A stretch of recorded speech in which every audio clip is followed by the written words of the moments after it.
You are responsible for your life. And if you're sitting around waiting on somebody to save you, to fix you, to even help you, you are wasting your time, because only you have the power to take responsibility to move your life forward. Nobody is going to cry for you. They have their own tears. One thing I'm positive about is how ROI negative complaining is and how much I'm trying to suffocate the practice of it. I really have been fascinated by people that have changed their mindset into understanding that everything that is not going well right now is their fault. It has been remarkably important to me in understanding that everything that I'm not happy about is on me. It's a remarkably interesting brain twist. The amount of energy spent on things that you can't control versus being accountable to what you can control has been a huge separator for me in the last 4 or 5 years as I've dug deep. I always tell people the most valuable lesson I got from my mentor, Jim Rohn, was I asked my father, worked 2 jobs. We were always broke. We had no money for food. And we lived in a community we moved to, which was, I thought they were all rich and we were on the other side of the tracks. It was lower middle class, but compared to where we lived before, these people seem rich compared to us. And I just didn't understand it. And Jim said to me, Tony, it's not about the value of your soul. It's about the value of you in the marketplace. Mm-hmm. And your father's skills are not that valuable. Someone said we have 2 primary choices in life. We can either accept conditions as they exist, or we can take the responsibility to change them. See, a lot of people want to exempt themselves from taking responsibility. All they want to do is talk about the problem. Every time you see them, they'll tell you their story over and over and over and over again. No one's going to do anything for you. Couple rules of being a real leader. You need to take responsibility for your own life. Bringing energy to your team. Leading in recruiting. Leading in leadership. Leading in growth. Nobody owes you anything, but you owe other people everything. That's what a leader does. You take responsibility. You know exactly right now what you're not doing. It would be criminal of you to leave here and say, I don't know what to do.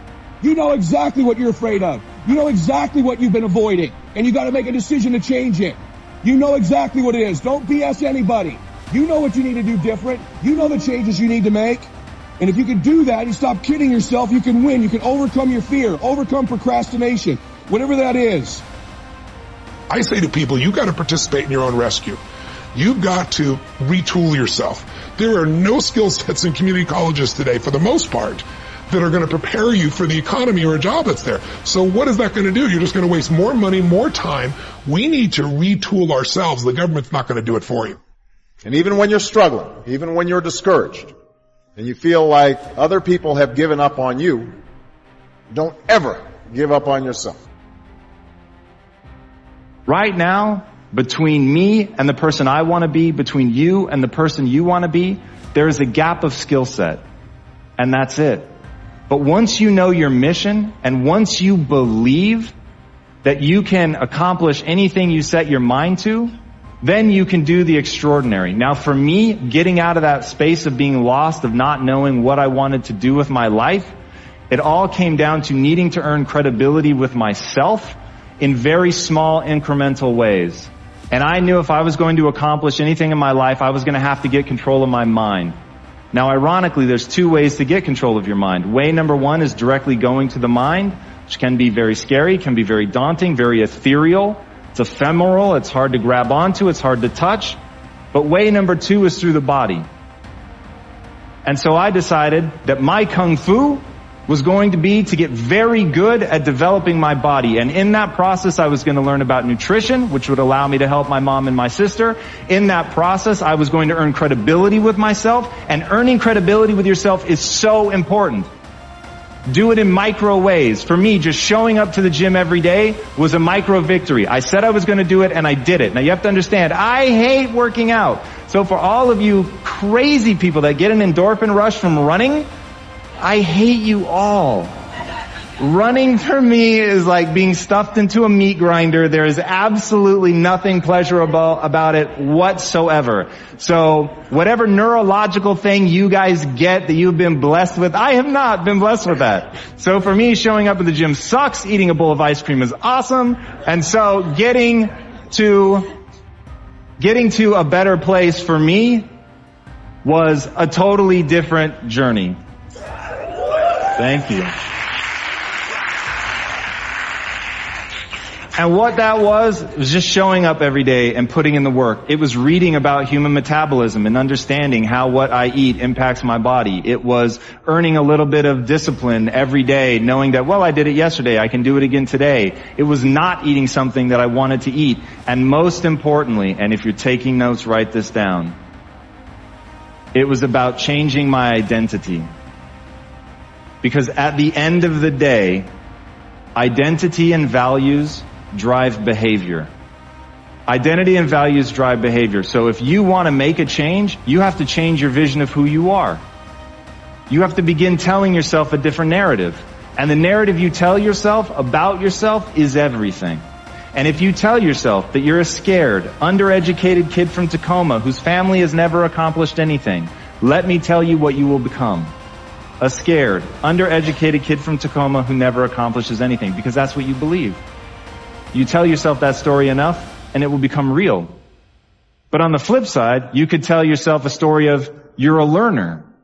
You learn faster than most people. You're willing to put in more work than most people. You're willing to read more books than most people. You're willing to spend an inhuman amount of time every day improving your mind simply by getting new ideas into the system. And that you will admit that you're wrong faster than anybody else. That you won't let your ego get in the way. And you tell yourself that story over and over and over. So when somebody comes and tells you how stupid you are, that you're just a dumb kid from Tacoma, you go, you're right, that's amazing. Thank you for pointing out that flaw, because now that I'm aware of it, I can improve it because I'm the learner. And once I switched my narrative to being the learner, it didn't matter where I started, it only mattered where I was trying to go. And as long as I had that clarity, then I could execute, because I believed I could do anything I set my mind to without limitation. You don't need a better economy. You don't need better seed and soil. In fact, when it comes to seed and soil and rain and sunshine and seasons and the miracle of life, that's all you got. Now, what if you blame this stuff? Then you're blaming all you got. If you blame the economy, and you blame the schools, and you blame the teachers, and you blame the sermons and the preachers, and you blame, the marketplace, and you blame the company and company policy, what else is there? When some people get through with their blame list, there isn't nothing else. That's all there is. And if you blame the only thing you've got to work with, I'm telling you, it's called mistake colossal. In not understanding that that's all you've got to work with. And if this is all you've got to work with, then you don't change the seed, and you don't change the soil, and you don't change the rain, and you don't change the sunshine, you don't change the seasons. Right? Guy says, I'll take 3 springs, 4 summers, 9 falls, no winters. No! You can't fool with this stuff. You got to take it like it comes. Then what do you change to make your life work well? You got to start with your philosophy. Guess what I had to do at age 25 in order to change my own future? I had to change my mind. I had to change my thinking. I had to change my philosophy. I was messed up on what was causing my problem.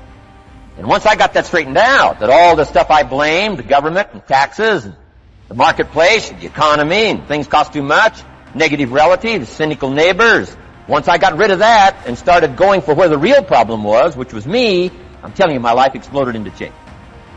My bank account changed immediately. My income changed immediately. My whole life took on a whole new look and color immediately. And the early results I got from making these philosophical changes tasted so good, I've never stopped the process from that day until this. And I'm telling you, with a little consideration of the refinement of your sail, by setting a better sail, refining your philosophy, your whole life can start to change from today on. You don't have to wait till tomorrow. You don't have to wait till next month. You don't have to wait till spring. You don't have to wait till 93. You can start this whole process immediately. I recommend it. Now, some people do so little thinking, they don't even have their sail up. I mean, you can imagine where they're going to wind up at the end of this week, at the end of this month, at the end of this year. Now's the chance to change. process all this information. Here's the definition of success and failure. Just make this note. Here's failure. A few errors in judgment, repeated every day. Now you can automatically assume, Mr. Owen, I say, I can understand that. A few errors in judgment repeated every day. For 6 years, my father, 88 years old, he's never been ill, still hasn't retired. Not long ago, midnight, we're getting ready to go to bed. We've drilled a new well, got some extra water, got some more acres going, he's all excited. At midnight, we're getting ready to go to bed. My father's eating what he calls his midnight snack. A little bite to eat before you go to bed. Don't have to go to bed hungry. And I'm watching him eat this midnight snack. Guess what he had? An apple, a few graham crackers, and a glass of grapefruit juice. I said, no wonder my father's so healthy. My mom taught us all those good health practices. Taught me when I'm growing up, right? I'm an only child. I've never been ill. Passed the big 5-0 some time ago.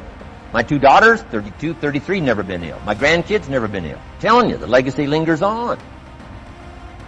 As I watched my father have this midnight snack, suddenly it occurred to me. I know that's part of it. An apple, what? A day. That's gotten to Dallas-Fort Worth, right? An apple. An apple a day keeps the doctor away. Good question for this intelligent audience. What if that's true? You say, well, Mr. Owen, if that's true, that would be easy to do. Then what's the problem? It's easy not to do. It's easy not to adopt it as your own personal philosophy.